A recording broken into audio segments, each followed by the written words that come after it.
Assalamualaikum. Assalamualaikum.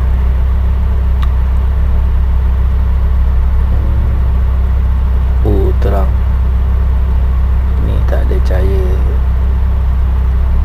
Ni apa?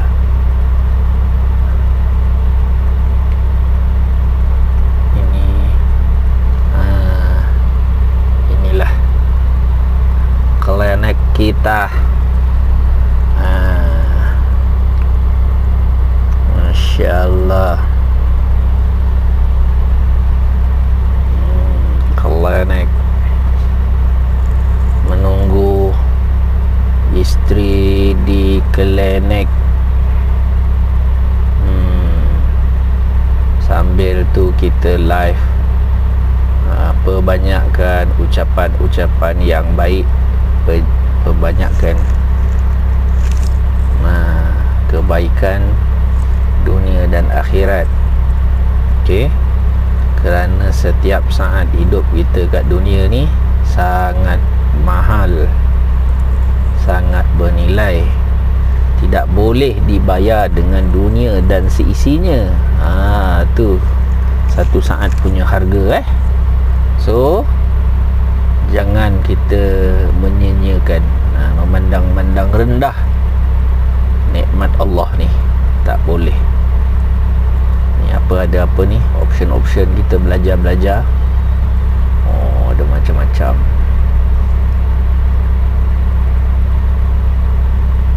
Option dia keluar. Ada bintang, ada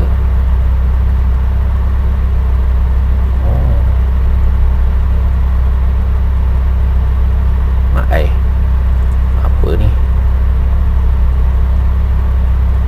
apa ada.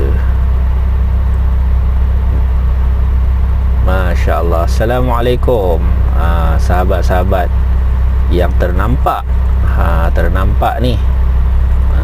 Sudilah menjawab salam. Ni apa dia ni? Dia tu.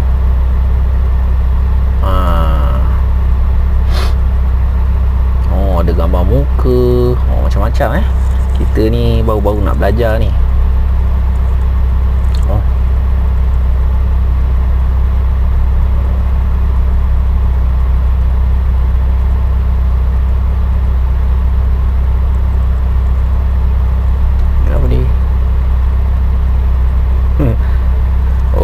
Cara, tapi saya punya original.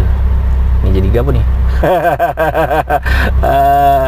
Dia nampak macam ni seolah-olah kita ada ni tapi saya tak perlu yang ni, sebab saya ada original. Ni apa dia? Apa pula?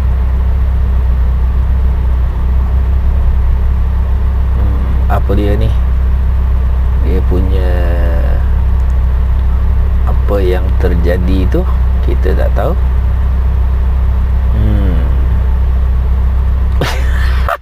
Astaghfirullahalazim. Lain pula dia. Kayak gincu pula. Okey. Ada macam-macam dia punya frame ni. Apa dia belakang ni? Siapa-siapa yang nampak tu, Masya Allah.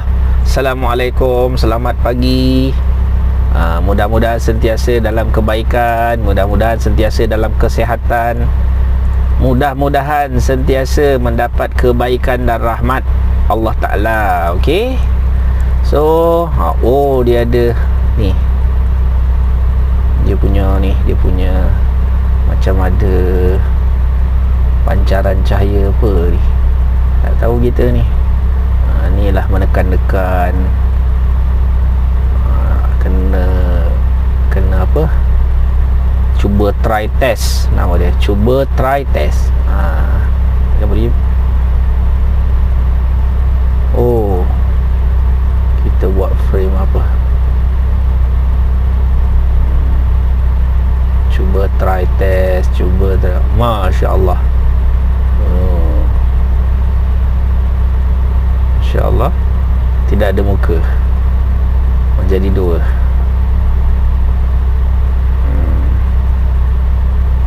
kembar. Ustaz Sofian punya kembar, kan? Oi, kembar Siam ni bahaya ni. Okey, ni gambar dia pula. Ni gambar bukit. Ini, oh, ini 3D ni. Ini 3D. Ni kena pakai cermin mata 3D ni baru jadi. Ni gambar dia. Oh, dia punya frame-frame ni Masya Allah. Ni 3. Ini macam air dengan minyak ni. Air dengan minyak, itulah dia. Air dengan minyak dia tak boleh bercampur. Okey. Tetapi itulah kebaikan dan keburukan memang tak bercampur lah. Dia tak boleh bercampur. Ni apa pula? Oh, Masya Allah.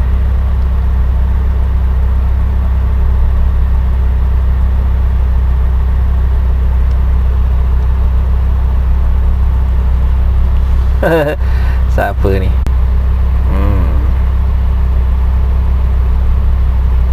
Alhamdulillah. Zikir pagi. La ilaha illallah wahdahu la syarikalah, lahul mulku wa lahul hamdu wa ala kulli syai'in qadir.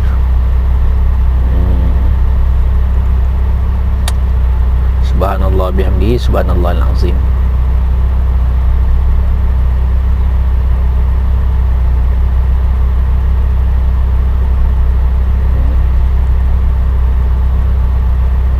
Jadi alhamdulillah, syukur pada Allah Ta'ala. Allah Ta'ala pemudahkan kita hidup di atas muka bumi ni. Semuanya telah dipermudahkan oleh Allah. Hendaklah kita menghargai, hendaklah kita mensyukuri Jadi la in syakartum la azidannakum wa la in kafartum inna adzabi lasyadid.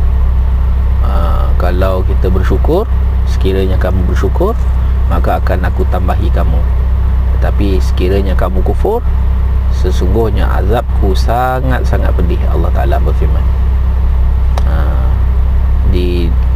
Kalau apa, sebab itu kan kita dalam kehidupan kita sehari-hari, lihatlah apa yang kita ada. Apa yang kita ada, untuk kita belajar bersyukur. Sebab apa? Kalau kita lihat benda yang kita tak ada, nescaya kita akan terlupa untuk bersyukur. Okey? Kalau kita tengok benda yang kita tak ada, kita akan terlupa untuk bersyukur. Tu satu kerugian lah. Sedangkan mungkin ada benda yang kita ada tu, orang-orang lain pun mahukan seperti itu. Bahkan mungkin mereka sekiranya dapat, mereka akan rasa benda tu sangat-sangat besar dan berharga bagi mereka. Tapi kita dah ada, tetapi disebabkan kita sibuk memandang benda yang kita tak ada, jadilah kita tak bersyukur. Maka tengok apa yang kita ada, apa yang Allah dah beri pada kita, bersyukur. Maka pertama sekali akan jadilah hati kita baik. Hati kita akan jadi tenang, kan?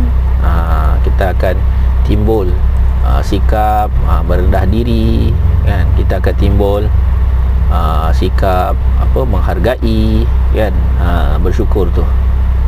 Dan daripada situ juga kita akan disebut sebagai hamba, sebagai hamba Allah, redha, kan? Redha. Kerana terkadang-kadang banyak perkara kita tak faham. Banyak perkara kita tak faham.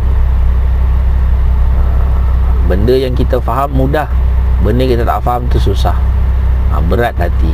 Tapi bagi orang-orang yang soleh, benda yang mereka tak faham itulah lebih mereka utamakan. Sebab mereka tidak mahu campur tangan daripada nafsu dalam urusan mereka, kan? Campur tangan nafsu. Jadi benda yang nafsu suka, atau ada campur tangan dia panggil.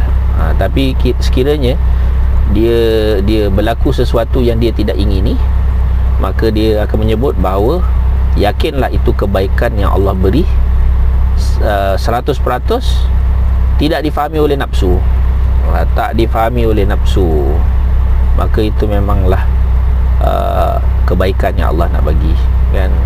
Sebab itu ada dalam Al-Quran kan, asa an takrahu syai'an wa huwa khairul lakum wa asa an tuhibbu syai'an wa huwa syarrul lakum wallahu ya'lamu wa antum la ta'lamun. Asa an takrahu syai'an, barangkali engkau tidak menyukai sesuatu tetapi dia adalah baik bagi kamu.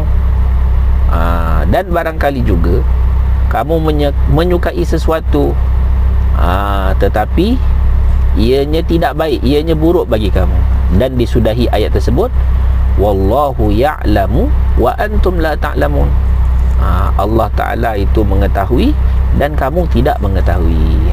Sebab itu bagi orang-orang yang soleh, mereka menyebut kebaikan ataupun sesuatu yang berlaku bertentangan dengan keinginan mereka, mereka akan sebut itu adalah mutlak kebaikan daripada Allah. Mutlak. Nafsu tak boleh campur tangan kat sini. Nafsu tak suka, dan mereka lebih redha dengan benda tu. Jadi ini tak tercapai lah kan, oleh kita ni kan. Ni bolehlah kita cerita-cerita sikit kan, di samping menunggu isteri yang sedang di klinik kan, yang pada sangkaannya tadi bahasanya cepat je sebut kejap je. Masya Allah, Alhamdulillah. Jadi semoga dipermudahkan semua orang yang berusaha pada hari ini. Semoga dipermudahkan segala niat-niat yang baik. Semoga disampaikan, dicapaikan segala hajat-hajat yang murni bagi sekalian umat Islam. Okey? Tidak ada ruginya kita berdoa kebaikan untuk orang lain. Tidak ada rugi. Okey? Bahkan sentiasa beruntung. Sebab apa? Sebab ketika mana seseorang itu berdoa kebaikan untuk saudaranya, pastilah dihantar malaikat untuk doakan dia. Pasti dihantar malaikat untuk doakan dia.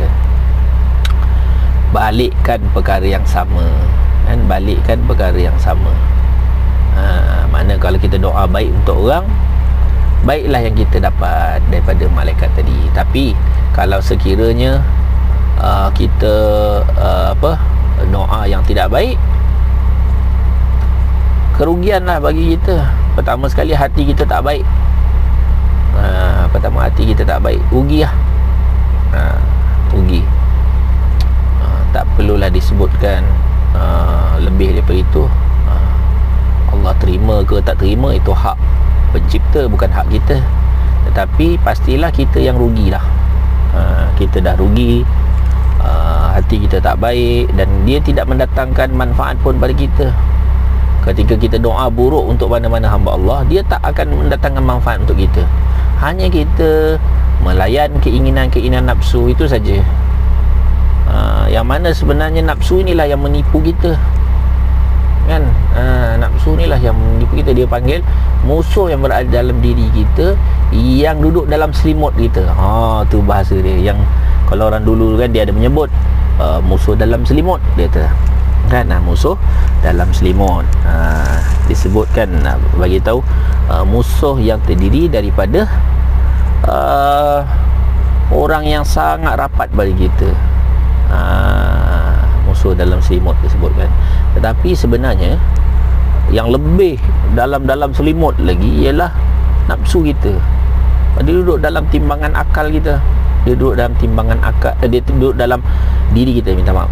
Dia duduk dalam diri kita sama-sama dengan kita. Ya Allah. Sebab itu terkadang-kadang kita suka menidakkan orang lain. Sebab apa? Kita tak mampu nak mencakup apa yang mereka lontarkan, dan ataupun kita sebut nafsu dah menolak awal-awal. Sebenarnya bukan benda yang disebutkan tu tidak benar, tetapi nafsu kita lah yang terlebih dahulu menolak. Dia lah lebih dahulu menolak. Dia merajai pemikiran kita. Itu yang sangat-sangat bahaya. Ni mengomel-ngomel ni, Masya Allah. Nak mengomel tu ada jugalah. Okey, ada pula yang meng-call ni.